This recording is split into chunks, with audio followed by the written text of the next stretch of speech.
Bom, eu começava por colocar quer dizer, eu penso que eles podem ser respondidos por qualquer... Isto nós depois vamos fazer. Sim, exato. Referiu ali nas suas sugestões, portanto, do Luís António Vernei, sobre a reforma das ordens, ao fim e ao cabo,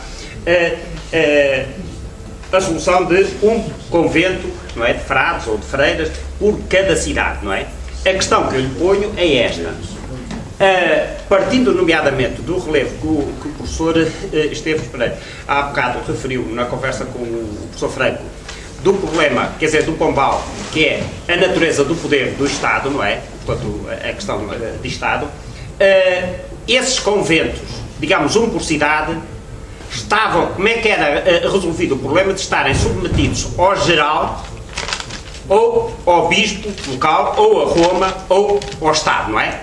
Portanto, ao estadista. Portanto, era, a questão que lhe tinha para pôr. A outra tem a ver com a referência que fez às leituras do Pombal, não é? Do Puzendorf, não é? E o justnaturalismo. Estamos a falar, naturalmente, do justnaturalismo já racionalista, não é? E a questão que lhe coloco é esta: se traz ou não problemas a mesma terminologia, direito natural, ser usada pela Igreja, portanto, o justnaturalismo, que não é o do Puzendorf, não é aquele que depois é dito como justnaturalismo racionalista, e, portanto, adotar a mesma terminologia. Portanto, era a questão que lhe queria pôr. Para terminar mesmo, sobre o Dom Luís da Cunha, e porque falámos para nós aqui de estrangeiros, não é? Ponho a questão no sentido inverso, estando o Luís António Vernei, não é? Em Roma, não é? Também. Que é esta. Grande amigo do Luís da Cunha foi o Alfieri, não é? O grande patriota, não é? Italiano. Em que medida, digamos, esse convívio e a vinda até a Lisboa, não é? Logo a seguir ao terremoto do Alfieri, que está nas suas viagens, isso influenciou, digamos, políticas, não é? Portanto, por exemplo, na Itália, quando já... E termino mesmo só com uma curiosidade. Referiu o ser pouco conhecido, o Manuel Gomes Lima Bezerra, não é? A questão que lhe coloco é se, sendo essa uma personalidade, quer dizer, que tem um encaixe regional, não é? Ponte Lima, não é? E ao referir a... Não, portanto, regional, ele... Mas ao referir à aplicação da sociedade, não é? Do bem público e do... Como é que referiu? Sociedade económica dos bons... Bons patriotas e do bem público, e a sociedade económica Ponte Lima. Pronto. Ela é valorizada e conhecida aí, mesmo na atualidade, digamos, por essas instâncias regionais, não é? Nomeadamente as escolas superiores recorrem a ela, na sua divulgação não, para o pensamento da época. Respondo só a isso, muito rapidamente, dizendo o seguinte: a única coisa... Aliás, o professor pensa que é dessa zona, não é? Sou Viário Castelo. A única coisa que me pareceu altamente meritória foi o apoio que o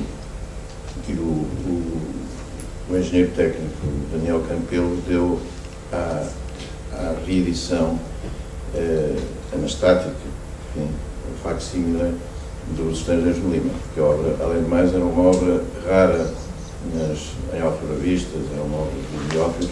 Está editada pela Câmara. Está editada pela Câmara, numa caixa com 2 volumes, que é uma obra muito extensa, muito agradável, feita de diálogos.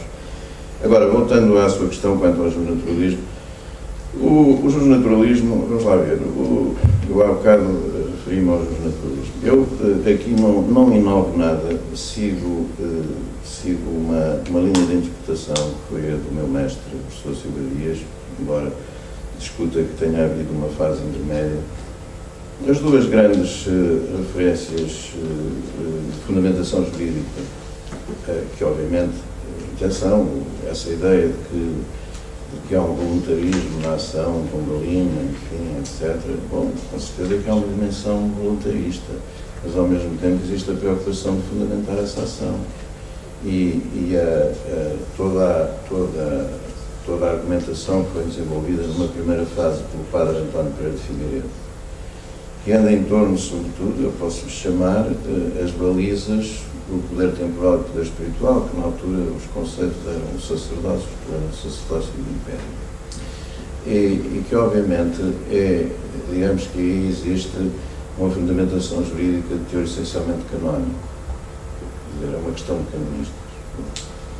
Essa, podemos dizer que leva a um diálogo com a Igreja, enfim, no sentido mais amplo, institucional, que teve repercussão, porque as ideias de António Pereira de Figueiredo, que obviamente são ideias de António Pereira de Figueiredo, mas que são perfilhadas e alimentadas pela própria necessidade de definição de poder como modelo. Essa é a fase... O direito do beneplácito, não é? Também, essa é a fase, podemos dizer, são os pródromos, de facto, da fundamentação regalista do poder. Mas há uma outra fase subsequente que eu diria que é um pouco o fecho do edifício, que é a fundamentação jus-divinista do poder.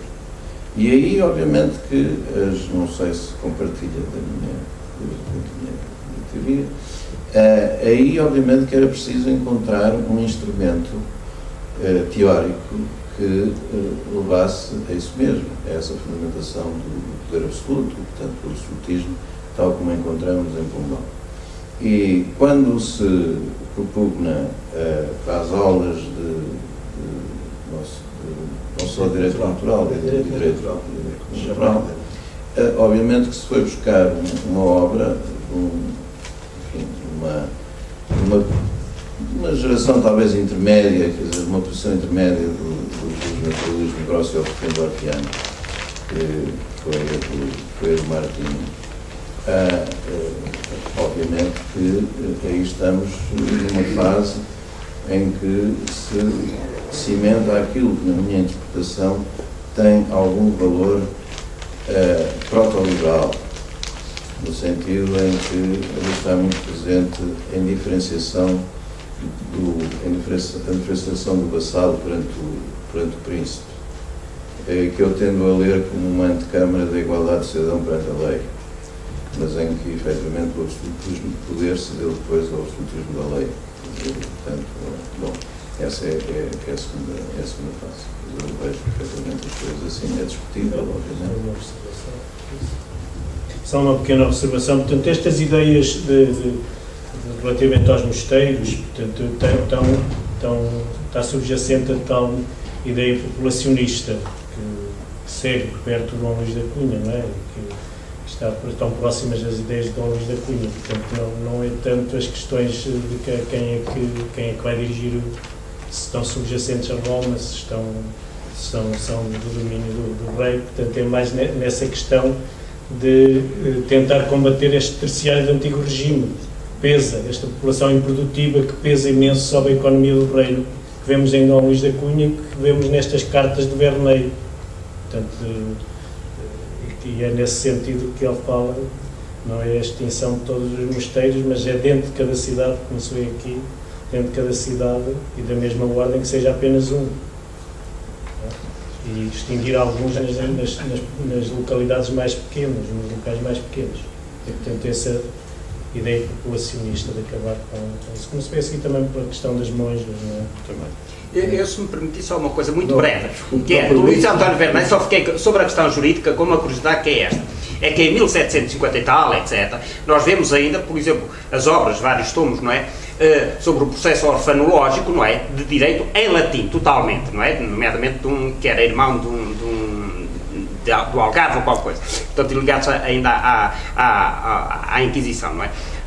Mas dessa época, portanto, já reformulado. A questão que eu coloco é em que medida, digamos, demorou a aplicar-se, digamos, a língua vernácula, não é? Defendida e há bocado colocada, não é?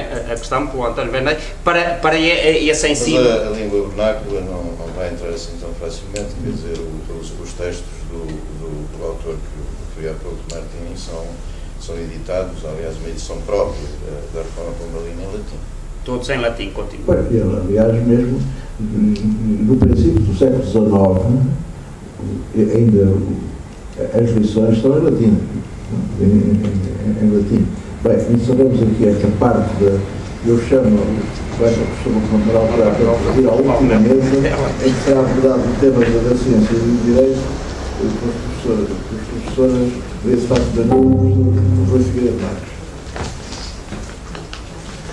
Aproveito para fazer um aviso antes que a sala seja menos preenchida.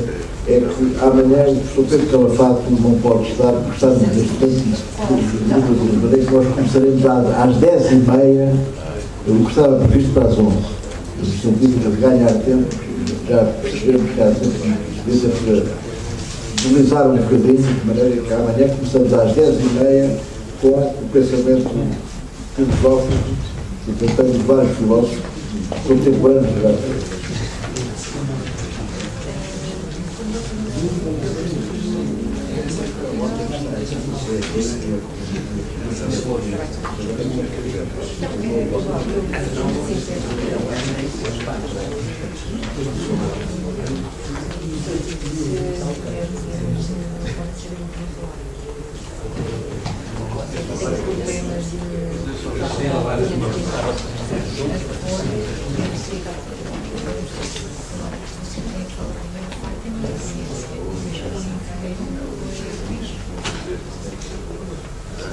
Não estavam todos aqui, estes também foram.